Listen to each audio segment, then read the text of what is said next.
बाबर आजम से दूसरे ODI match में ओपन करवाने का सोचा जा रहा है।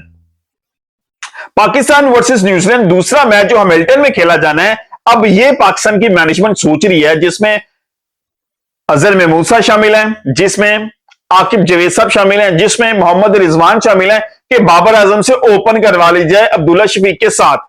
क्योंकि पहले ओडीआई मैच में अब्दुल्ला शफीक के साथ उस्मान खान ने ओपन की थी। अब उस्मान खान साहब इंजरी का शिकार हो गए हैं, तो इसलिए दूसरे ओडीआई के लिए अवेलेबल नहीं है, तो उसकी जगह पर बाबर आजम को भेजा जाए। मुझे यह लगता है यार, पूरी प्लानिंग की जा रही है बाबर आजम की क्रिकेट को तबाह करने के लिए। मतलब सारी जिंदगी उस बंदे ने यार वन डाउन, मतलब मोस्टली उसने मैचेस जो खेले हैं वो वन डाउन पोजीशन पे खेले हैं पाकिस्तान के लिए, और वहां पे उसने रन्स किए और बेतहाशा रन्स किए हैं। लेकिन हम क्यों पुश कर रहे हैं भाई, ये नहीं ओपन जाओ जी, ये वही बात है, नहीं तू कर लेगा, तू ही है, तू ही करेगा, तुझे पता नहीं है, तू कर लेगा। ये सिचुएशन बनी हुई है पाकिस्तान टीम की।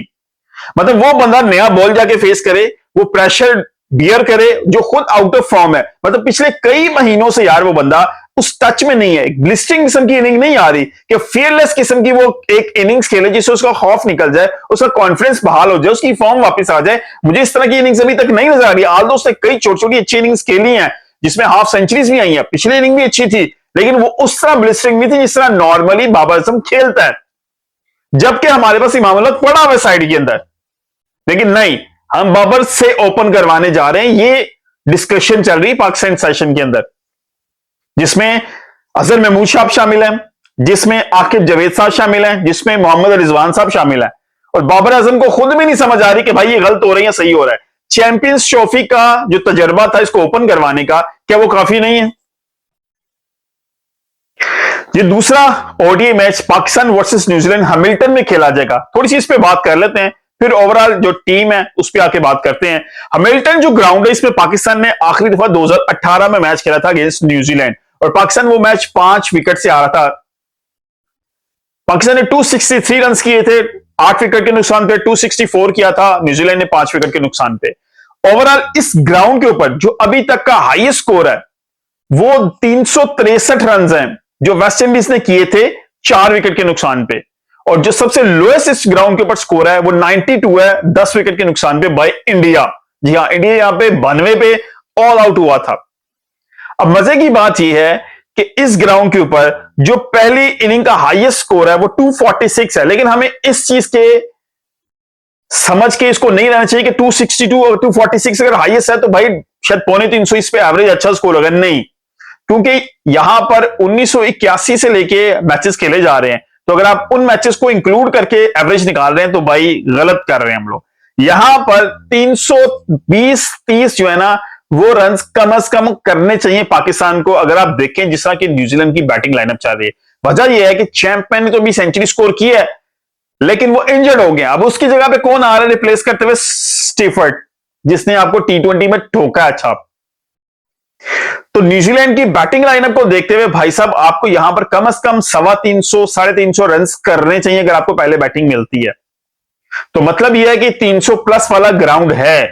अगर मैं बाउंड्रीज की बात करूं, बहुत बड़ी बाउंड्रीज नहीं है। स्क्वायर ऑफ द विकेट जो है वो दोनों साइडों पे वो आपको तकरीबन 65 से 69 मीटर की बाउंड्री मिलेगी। और अगर अप डाउन देखें और मिड ऑन मिड ऑफ वाली साइड पे देखें, थर्ड मैन लॉन्ग ऑन देखें, तो भाई वहां पर आपको 61 से 62 मीटर की बाउंड्री मिलेगी। यानी कि पीछे सामने वाली बाउंड्री छोटी है, साइडों वाली square of the wicket boundary वो बड़ी होगी। सामने आप चौका छिक्का आसानी से लगा सकेंगे एज कंपेयर टू जो मिड विकेट हो जाएगा या आपका एक्स्ट्रा कवर वाली साइड पे होगी। और ये ग्राउंड जो है, ये जो पिचेस हैं, ये फास्ट बॉलर और स्पिनर्स दोनों को सूट करती हैं। यानी कि बैटिंग ट्रैक भी है और बॉलर बैटिंग, यानी कि कंप्लीट पैकेज है क्रिकेट के लिए। आखिरी जो 10 मैचेस यहां पे खेलेंगे ये बहुत इंपॉर्टेंट है। आखिरी 10 मैचेस ऑब्वियसली न्यूजीलैंड ने यहां पे खेले हैं अगेंस्ट डिफरेंट टीमों के। न्यूजीलैंड इसके ऊपर एक मैच हारा हुआ है, सिर्फ 10 में से एक मैच आ रहा है इस ग्राउंड के ऊपर, और वो मैच हारा था साउथ अफ्रीका के खिलाफ। और वे लॉन्ग बैक, देखिए 2011 12 13 में वो मैच आ रहा था साउथ अफ्रीका से।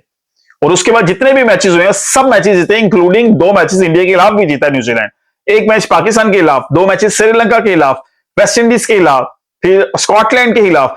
तो ये ग्राउंड उनको बड़ी सूट करती है। आखिरी 10 मैचेस में से 9 मैचेस वो जीते हुए यहां पर, और जो एक हारे थे वो भी काफी टाइम पहले हारे थे। तो न्यूजीलैंड यहां पे काफी तगड़ी होगी। तो पाकिस्तान को भाई 350 350 रन करने हैं हर हाल में, अगर मैच को जीतना नहीं तो कम से कम फाइट आपको नजर आए, आप न्यूजीलैंड के लिए मुश्किल बनाएं, तब भी आपको 350 350 रन करने हैं इस ग्राउंड के ऊपर। आखिरी 10 मैचेस में मजे की बात यह भी है कि पहले जिन्होंने बैटिंग की वो 3 दफा जीते हैं, जिन्होंने बाद में बैटिंग की वो 7 मैचेस जीते हैं। इसका मतलब यह है कि इस ग्राउंड के ऊपर चेस रिकॉर्ड बेहतर है। अगर मैं बताऊं आउट ऑफ 37 या 40 मैचेस का इसमें थोड़ी सी कंफ्यूजन है, तो 14 मैचेस वो टीम जीती जिसने पहले बैटिंग की है और 23 मैचेस वो टीम जीती जिसने बाद में बैटिंग की है। तो मतलब यह है भाई साहब कि यहां पर जो चेज है वो आसान है। अगर पाकिस्तान पहले करता तो 350, मैंने आपको बताया 350 350 होना चाहिए। और यहां पर एवरेज जो स्कोर बिलो स्कोर 200 है वो 6 टाइम्स है, और 200 से 240 वो 12 टाइम्स है, 250 से 299 यानी कि 314 दफा है, और 300 प्लस जो है ना वो 5 दफा है। तो मतलब यह है कि अभी पाकिस्तान को इस मैच को जीतने के लिए इस ग्राउंड के ऊपर हैमिल्टन के अंदर भाई कम से कम 350 करना पड़ेगा अगर पहले बैटिंग करता है। और अगर पाकिस्तान की सेकंड बैटिंग आती है, पाकिस्तान टॉस जीतता है, फिर पाकिस्तान को चेस पे जाना चाहिए, क्योंकि ग्राउंड का रिकॉर्ड आखिरी 10 मैचेस बहुत इंपॉर्टेंट है।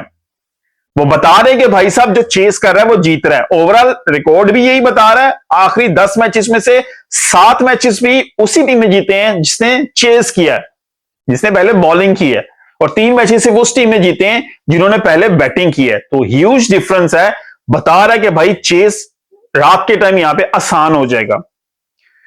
सिचुएशन टॉस पे बड़ी डिपेंड करेगी, क्योंकि बहुत इक्वल सा होना कि भाई यार 11 मैचेस जीती हुई है, सेकंड बारी करने वाली को 9 मैचेस जीती हुई है, पहले बैटिंग करने वाली। तो कहता है यार ये डिपेंड करता है कि आपकी टीम की सिचुएशन क्या है, आप किस तरह के कॉम्बिनेशन के साथ जा रहे हैं।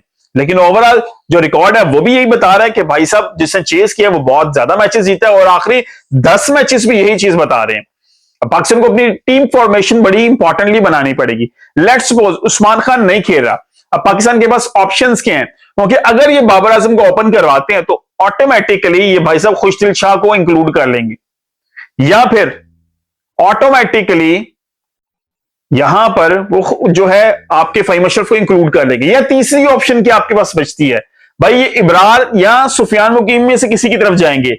आई विश के भाई यहां पर सुफियान मुकीम खेले। आपके जो 4 फास्ट बॉलर्स थे उनमें से एक को कम किया जाए, मोहम्मद अली को कम किया जाए, और आप जाएं सुफियान मुकीम के साथ। यार 50 ओवर की गेम में आपको मोमेंटम चेंज करना होता है स्पिनर्स के साथ।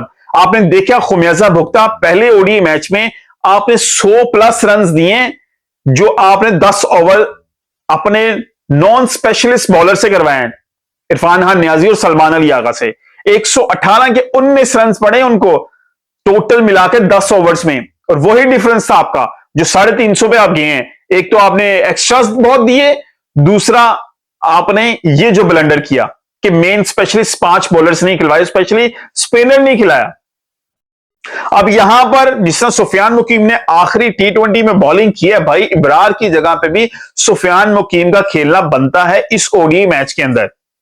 तभी पाकिस्तान एक अच्छी फॉर्मेशन में आ सकती है और पाकिस्तान पकड़ सकती है न्यूजीलैंड को, क्योंकि न्यूजीलैंड सुफियान मुकीम के खिलाफ इतना नहीं खेला, और सुफियान मुकीम का जिसमें बॉल ड्रिफ्ट हो रहा था, जिसमें उसने आखिरी T20 मैच के अंदर बॉलिंग किया, वो बहुत ज्यादा उसने फ्लाइट नहीं दिया। जो गलती उसने ऑस्ट्रेलिया में की, साउथ अफ्रीका में की, जिम्बाब्वे में की, वो इंप्रूवमेंट मुझे नजर आई सुफियान मुकीम ने आखिरी T20 मैच में, कि बहुत ज्यादा फ्लाइट नहीं दिया।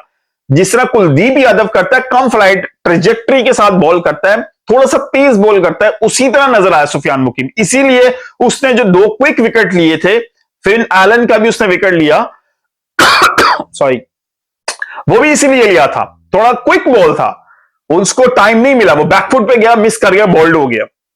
चैंपियन भी इसीलिए आउट हुआ। तो भाई साहब मेरा ख्याल यहां पर है कि आप 3 फास्ट बॉलर्स और 2 स्पिनर के साथ भी जा सकते हैं, इब्रार अहमद और सुफियान मुकीम के साथ।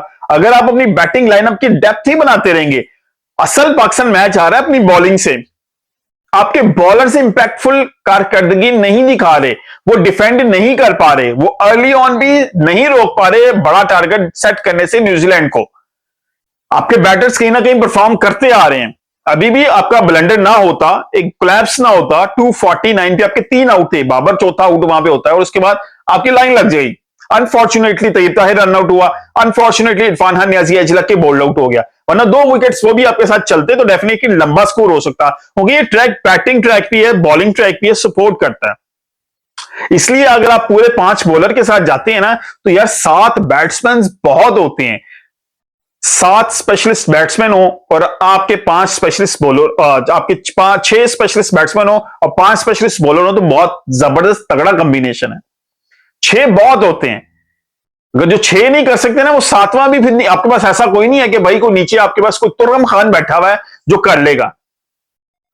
जो ऊपर वाले 6 नहीं ना कर सकेंगे, वो तुर्रम खान आपके पास नीचे भी नहीं बैठा हुआ जो आके कर लेगा। तो इट्स द टाइम कि हैमिल्टन के अंदर कम से कम ये ब्लंडर ना करें कि बाबर आजम से ओपन करवाई जाए। उससे बेहतर है आप ओपन करवाइए सीधी तरह दूसरे ओपनर से, जो आपके पास स्पेयर पड़ा हुआ है अभी टीम के अंदर। उसके बाद 2 स्पिनर्स ऐड कीजिए, सुफियान मुकीम को और अबरार अहमद को। मोहम्मद अली को रेस्ट करवाइए और एक आध प्लेयर और जो आपने ड्रॉप करना है वो कीजिए, और ये कॉम्बिनेशन बना के 11 का उसके साथ अगर पाकिस्तान जाता है तो डेफिनेटली देयर आर चांसेस के पाकिस्तानी मैच जीतेगा। क्योंकि जो मिडिल ओवर्स होते हैं वो T20 के हैं या ओडीआई के, बहुत इंपॉर्टेंट है, वहीं पे पाकिस्तान को विकेट हासिल करनी है। चैंपमैन और मिचेल की वो जो मिडिल ओवर में विकेट ना मिलने की वजह थी वो यही थी कि उनके पास कोई स्पेशलिस्ट स्पिनर पाकिस्तान के पास नहीं था जो इन दोनों को रिस्ट्रिक्ट करता, मुश्किल में डालता। वो इजीली फास्ट बॉलर्स को खेलते रहे, और जो 2 स्पिनर, एक स्पिनर जो हमने खिलाया था भाई, उसको भी पूरा स्पिनर तो नहीं था, तो फैंटा तो उसको पढ़ना था। इसलिए इट्स अ टाइम के पाकिस्तान 2 स्पिनर्स और 3 फास्ट बॉलर्स के साथ जाए, और फिर इस मैच में जान आएगी। पाकिस्तान 6 बैट्समैन बहुत हैं, 5 आपके स्पेशलिस्ट बॉलर्स होंगे, आपकी बॉलिंग में भी जान रहेगी, वो दूसरे को सपोर्ट भी करेंगे। बैट्समैन को भाई ये 6 हैं, आप लोगों ने ही रन करने, आप लोगों ने जितवाना है, कोई 7वां नहीं जितवाएगा। अगर आप 6 नहीं जितवा सकते ना, फिर 7वां भी नहीं जितवा सकता, क्योंकि कोई तुर्रम खान नहीं है हमारी लाइनअप के अंदर। आपकी क्या राय कमेंट के में जरूर बताइएगा। मिलते हैं किसी वीडियो के साथ, बहुत ख्याल रखिएगा। अल्लाह हाफिज।